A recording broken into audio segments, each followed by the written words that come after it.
The UN estimates that 1 billion people around the world are living with disabilities. That's about 15% of the total population.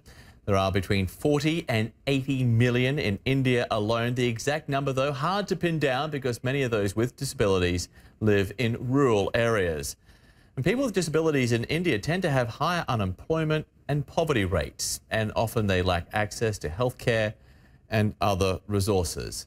Rajiv Raturi works with Disabled Rights Promotion International. He's the head of the Asia-Pacific region. He's in our New Delhi bureau. Rajiv, thank you for being with us. My first question for you is, the Indian government, the census there puts the number of disabled at about 26 million people, but activists like yourself say that number's closer to 70 million. So if the government there accurately the number of people with disabilities, what chance do you have of trying to improve their rights, their services and the way they're treated? You're so right, John. It's very unfortunate that even the census 2011 pegs the number of disabled in India at 26.9 million, which is nothing compared to what the NGO estimates to be. We estimate disabled persons in India to be around 70 to 80 million, and if you look at the World Bank and the WHO reports, we could be anything between 10 to 15 million.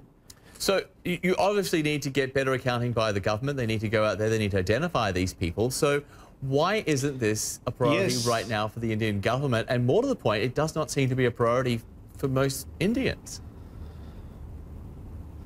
In fact, in 2011, when the census was to be done, the disability groups had all across the country trained the enumerators. Questionnaires were drawn up for them. They were trained to sort of identify disability. But in spite of that, we find that the 2011 figures are very, very low.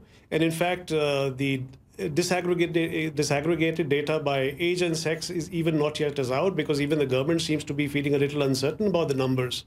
So how do you get the government motivated? How do you get people in India, sorry to interrupt, how do you get the government there motivated? How do you get people in India motivated, not just to count the disabled, but to actually get them the proper resources that they need, to get the laws on the books, which you've been unsuccessful in doing this past year, to actually try and treat these people with some respect and to give them the services that they need to make their lives a little better? John, we as a country have ratified the UN Convention, and I think it's very important for India as a country to now implement the convention in the spirit of the convention. It's very important for the disability law to be brought about, which recognizes rights and entitlements of all persons with disabilities, and which brings about the paradigm shift that the UNCRPD promises to disabled persons across the world. So it's very important for us to have a good law, and a law which needs to be implemented by the duty bearers, a law which has strong penal provisions if there is discrimination, and a huge amount of awareness creation needs to be done so that people realize that disability is an issue which cannot be ignored anymore in India. Isn't there also a huge number? If you look at our numbers, we're more Absolutely. more than the population of some European countries put together. Good point. Finally here, even if you get some law passed by Parliament, which seems like an uphill battle to say the least at this point, even if you get those laws through, isn't the issue here law enforcement? Because what we've seen time and time again in India, quite often the police are reluctant to enforce those laws which are on the books.